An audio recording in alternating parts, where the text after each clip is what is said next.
राधे राधे दोस्तों। मित्रों, कैसे हैं आप लोग? आज सबसे पहले तो एकादशी, उत्पन्ना एकादशी कोई आज मना रहा है, कोई कल मना रहा है। देखो, द्वादशी को लेकर या उदय काल में जो तिथि प्रारंभ होती है उसका व्रत कोई करता है, और कोई व्रत करता है पहले दिन जब देर शुरू होती है। तो जो मेरा व्रत है वो कल है। दूसरी बात है, आज जो मैं चर्चा में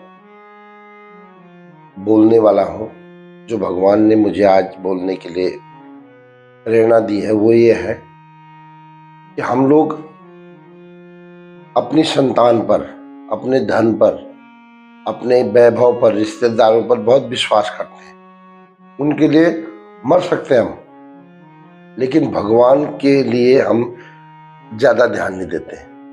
जबकि ऐसा होना चाहिए, इस संसार वाले रिश्तों को खाली व्यवहार से भगवान के लिए मर मिटने, उस पर न्यौछावर होने की बात करें, तो ऐसा करने से भगवान बोलते हैं मैं उस जीव की पूरी रक्षा करता हूं।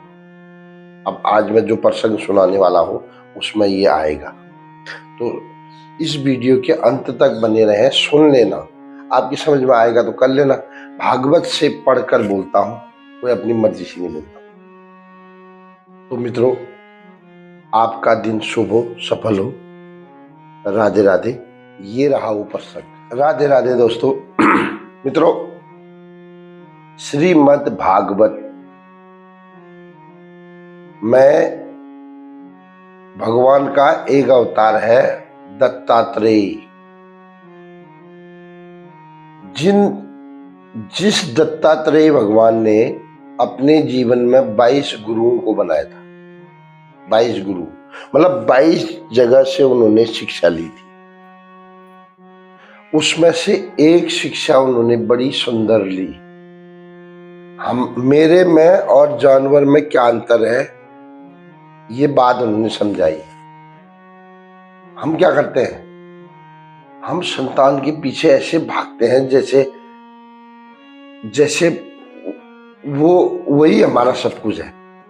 ये अज्ञानता है। ये मैंने नहीं कहा, ये दत्तात्रेय ने कहा।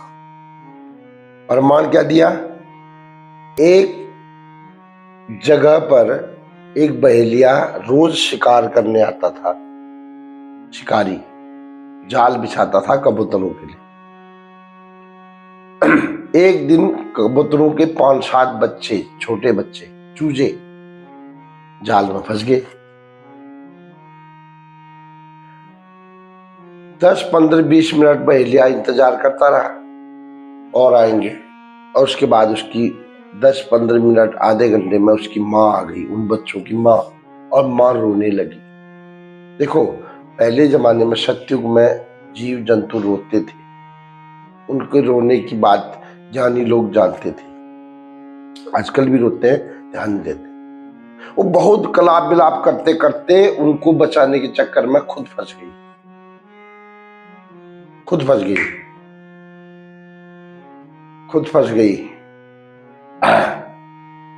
तो क्या हुआ,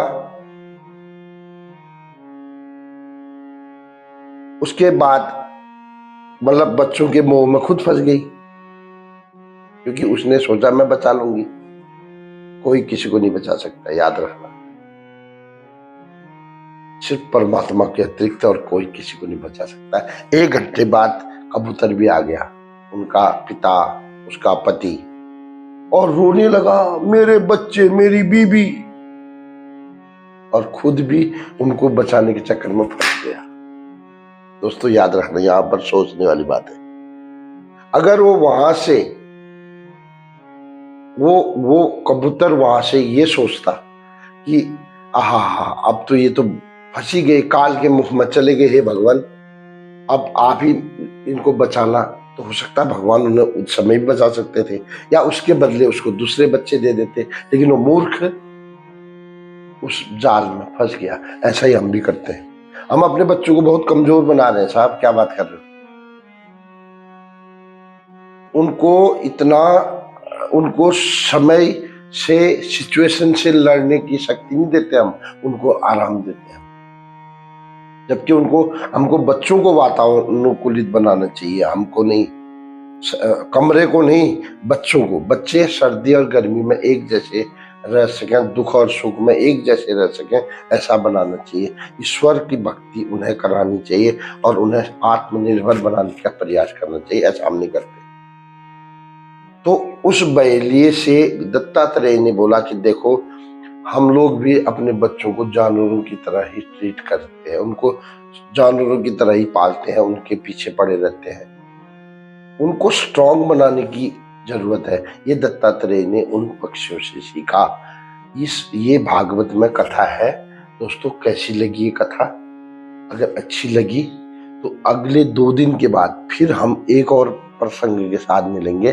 तब तक के लिए राधे राधे, और सुनते रहिए हमारे इस चर्चा को, क्योंकि पढ़ता हूँ और सुनाता हूँ, कोई कहीं से लाता नहीं, कोई स्वार्थ नहीं, कोई कुछ नहीं। बोलो वृंदावन बिहारी लाल की जय, राधा माधव सरकार की जय। उत्पन्ना एकादशी की एक बार फिर से आप सभी को शुभकामना।